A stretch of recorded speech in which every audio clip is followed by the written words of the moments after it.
எங்கள் வீட்டில் இந்த ஸ்னோ இருக்காங்கல்லங்க, ஆனால் எவ்வளோ பயம்னா, இங்கே அவனோட ஃபுட்டு இருக்குது, ஆனால் வந்து மேலேக்கு சாப்பிட மாட்டான்.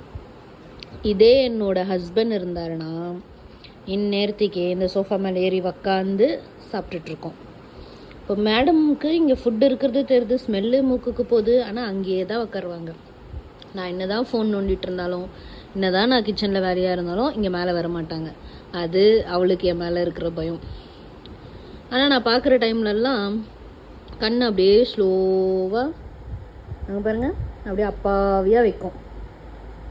நான் சொல்கிறது கூட இப்போ மேடம் கேட்டுட்ருக்காங்க, காது பார்த்தீங்களா, ஸ்பின் பண்ணிகிட்டே கேட்டுட்ருக்கிறத. நான் இப்போ என்ன பேசிகிட்ருக்கேன், என்ன சொல்லிகிட்ருக்கேன், நான் யார்கிட்டயோ வீடியோ காலில் பேசிகிட்ருக்கேன்னு நினச்சிட்ருக்கான். என்னை பார்க்கும்போது பாருங்கள் கண் எப்படி பண்ணுறாலும். இப்போ அவளை பார்த்துட்ருக்கேன், இன்னசென்ட்டாக எப்படி பார்க்குறா பாருங்க.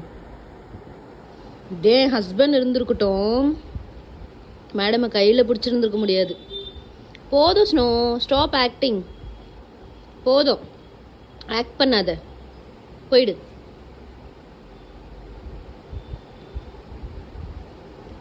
ரொம்ப பயங்க. நான் ஒரு தடவை அடிச்சிருக்கேன் அத்தை, அப்பத்துலேருந்து என்னை பார்த்தா ரொம்ப பயப்படுவான்.